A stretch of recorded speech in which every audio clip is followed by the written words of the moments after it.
ideas? We're talking about between 70 to 80% of your communication time with other people involves some kind of negotiation. So if you calculate all the time in minutes and hours and days you spend on negotiation in your life, all of us on the face of the globe are supposed to be expert, right? Could you imagine that you spend 80% of your time just training in a sport, running, exercising, jumping or whatever? I'm pretty sure that you would be quite good at it in a year or two from now, wouldn't you? I mean, if you were practicing tennis 80% of your time every day, I mean, you really have to be quite stupid not to improve yourself, right? I mean, at some point you would actually be quite good at it. But even though we know that a lot of professional negotiators are spending this amount of time negotiating every day, they are not developing.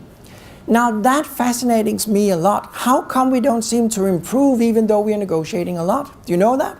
Have you got the answer for this one, guys? Because in negotiation, we are always focused on the goal, the outcome, and forget the process. Same thing with Real Madrid. They were just focused on the goal, the target, and were not thinking about the process in which we go. Sometimes you would be more successful focusing on the process and not the outcome of what you're doing. Sometimes if you focus on the process, you will be successful on the outcome. But in negotiation, very often people step into negotiation and solely focus on the outcome. Okay? So we're going to talk about that a little bit today as well. Now, as Tim started off saying, we're going to talk about negotiation, and it's basically not true. We're going to talk about smartnership. And smartnership is negotiation, but is also something that you could implement in the rest of your professional life and even in your private life. Because smartnership involves all of these satellites around the globe right here.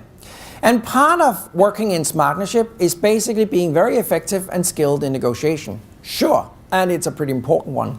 But besides that, we need ethics, moral, and trust as well. We need to identify what are my values.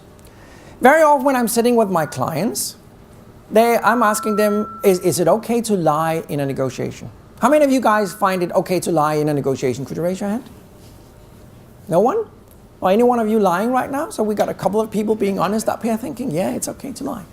Now, very often I'm confronting my clients and saying, you were lying in that negotiation. And very often they're saying, I didn't lie, I was bluffing.